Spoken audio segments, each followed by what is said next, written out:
Nous sommes en 2010, 2 ans après le début de la crise économique, mais 2 ans avant la fin du monde annoncée. Une livre sterling vaut 1,20 €, et c'est dans tout ce tumulte, en septembre, que la nouvelle édition du jeu de figurines Warhammer Fantasy Battle sort. Mais ce que le monde ne sait pas encore, c'est que cette édition sera la dernière. Après 4 ans de bons et loyaux services, la 7ème édition du jeu de plateau Warhammer Fantasy Battle cède sa place au renouveau qu'apportera la 8ème édition. En septembre 2010, histoire de bien commencer l'année scolaire, la boîte de démarrage L'Île de Sang fait son apparition. Cette boîte est plutôt jolie avec une superbe illustration.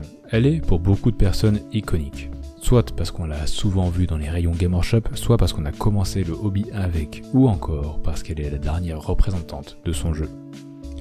Et c'est justement parce que c'est la dernière de son espèce que j'ai acheté cette boîte. Par pur hasard, en passant devant un magasin de presse, je vois un Space Marine dans la vitrine. Du coup, forcément, je rentre pour vérifier, et c'est comme ça que j'ai trouvé cette boîte à l'été 2018. Mais ce n'était pas la première fois que je l'achetais. J'ai voulu commencer ce jeu en 2014. En fait, je l'ai acheté pour la toute première fois 1 mois avant la sortie du tout premier tome de La Fin des Temps, série qui marquera la disparition de Warhammer Battle.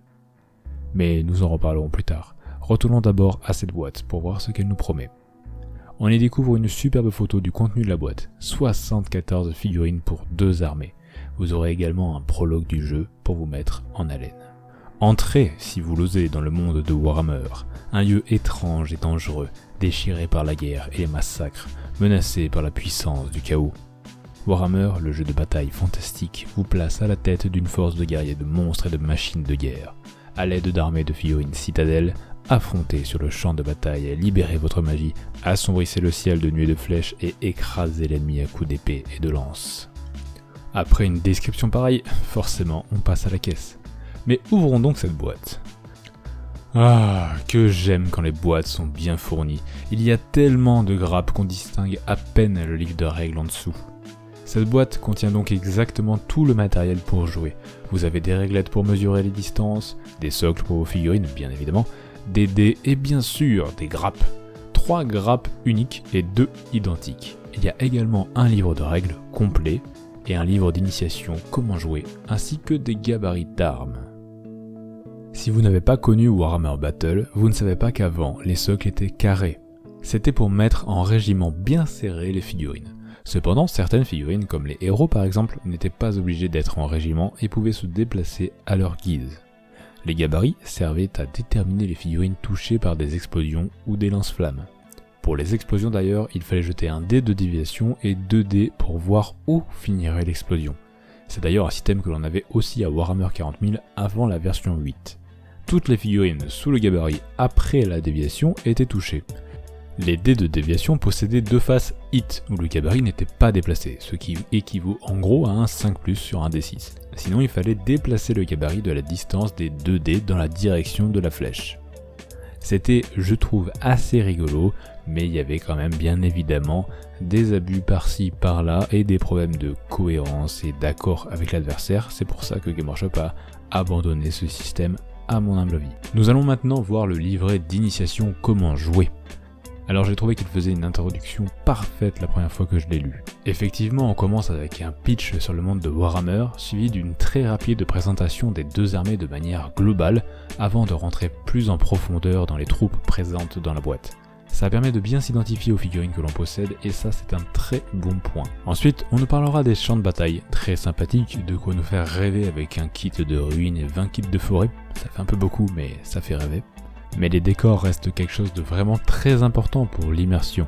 Et maintenant qu'on a vu tout ça, on va voir sur 2 pages brièvement l'intérêt du jeu. Ces pages sont à la fois légères et riches en contenu. Elles ne donnent rien de précis sur les règles, mais montrent l'idée générale du jeu Warhammer Battle, et comment une petite bataille peut se passer, même si pour le coup elle est extrêmement rapide. Ensuite nous verrons comment aller plus loin en faisant grossir les rangs de nos armées Skaven et Hauts Elfes, et enfin on nous montrera qu'il existe bien plus que ces 2 factions, avec une présentation succincte de bon nombre d'autres armées. Avant d'attaquer les figurines, il ne nous reste plus que le livre de règles à voir. Il est bien plus fourni en règles que nos versions actuelles d'Age of Sigmar ou de Warhammer 40 000. Comme je l'avais déjà dit dans une vidéo, les règles spéciales ont été toutes déportées dans les codex aujourd'hui. En réalité, vous avez ici à peu près la même quantité de règles génériques que dans les livres de règles de Warhammer 40 000 ou Age of Sigmar actuels. Mais il y a beaucoup plus de règles spéciales dans ce livre qui sont génériques à toutes les armées. Au lieu d'avoir un nom différent par faction pour chaque effet, ici vous avez un nom global pour un effet qui sera reporté dans tous les codex. C'est d'ailleurs quelque chose que je reprochais pas mal aux nouvelles adaptations de Games Workshop, mais bon, passons. Et voici donc le moment de voir les figurines de cette boîte. Alors mis à part les rats des clans qui sont exactement pareils que dans les autres boîtes, toutes les figurines que vous allez voir ont totalement disparu de la circulation.